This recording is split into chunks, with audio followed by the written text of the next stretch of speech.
Prime Minister Narendra Modi has landed in Sweden, which is the third nation in his five-nation tour. The Prime Minister's visit will include official discussions with his Swedish counterpart and delegation-level talks aimed at strengthening bilateral cooperation.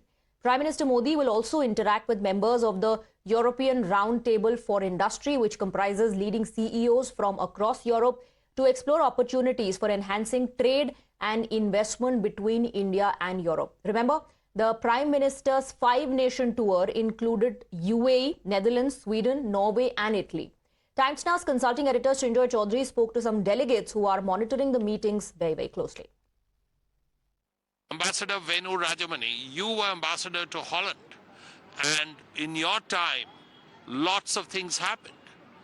And now Prime Minister Modi will be in Amsterdam and The Hague very shortly. At that time, the focus was on agriculture and water management, but now the relationship is poised to move to a higher plane of relationship in technology. Semiconductors, for example, is a very important item on the agenda. Similarly, green hydrogen, where Netherlands is a leader and India has high aspirations. Thirdly, defense is an important item in the agenda. We hope the cooperation in the field of defense will be mutually beneficial. Netherlands is home to many important technologies. Moreover, as Europe is stepping up its defense budgets, preparing to build larger, well-equipped armies, there is a lot of equipment that India can also provide. And finally, once again, water management is on the agenda.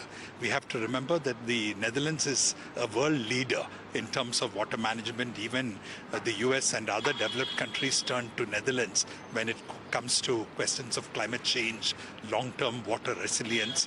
India has huge challenges in this field. We are also trying to clean up the Ganga River. For all of this, Dutch help and support would be hugely useful to us. Also, the FTA has just been agreed upon. So this should help ties trade and commerce between the two countries. Absolutely. Holland is a traditional trading power. They call themselves a country of traders. So the FTA will open up new avenues for trade between our countries. Today, the trade amounts are still relatively small, but Rotterdam is the biggest port in Europe. It's the gateway into Europe. Similarly, in the field of technology, Eindhoven is an area they call the brain port. Schiphol Airport in Amsterdam is one of the leading airports of Europe. All these provide us with great connectivity into Europe, and similarly with India and its huge market, as well as tremendous industrial capabilities, as well as agricultural capabilities, I would say, there is great scope for expansion of trade. Netherlands is also already an important source of investments into India, and a large number of Indian companies already have their home in Netherlands. Let's hope that the mutual investments can also leap manyfold thanks to the start given by this visit. Thank you. This is the first time in 43 years you will have an Indian Prime Minister in your country. Big moment. Very big moment for Norway, and thank you for having me, by the way.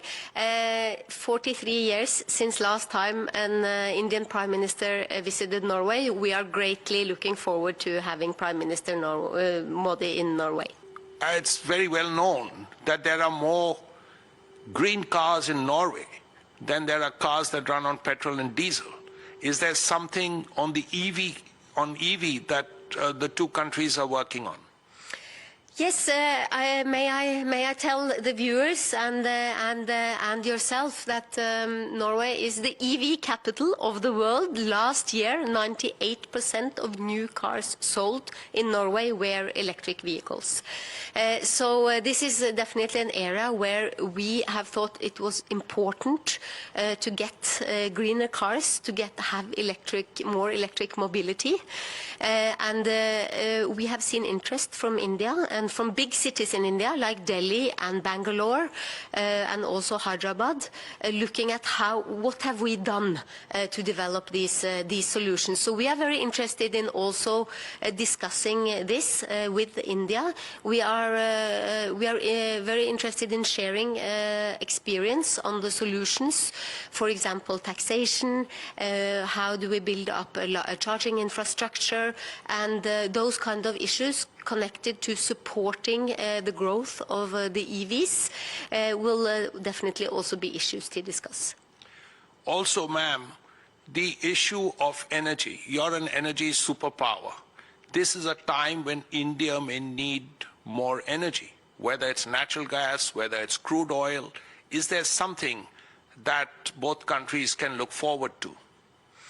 Well, Norway's biggest energy company, Equinor, they are already exporting LPG to India. So that is already coming in. They are not having any long-term contract with India as of yet. They would very much like to do that, and also generally on the energy in the energy space, there are we are looking for more import, but we are also looking for investments in projects in India on green energy and development of greener solutions. That will be very interesting for Norwegian investors to look at.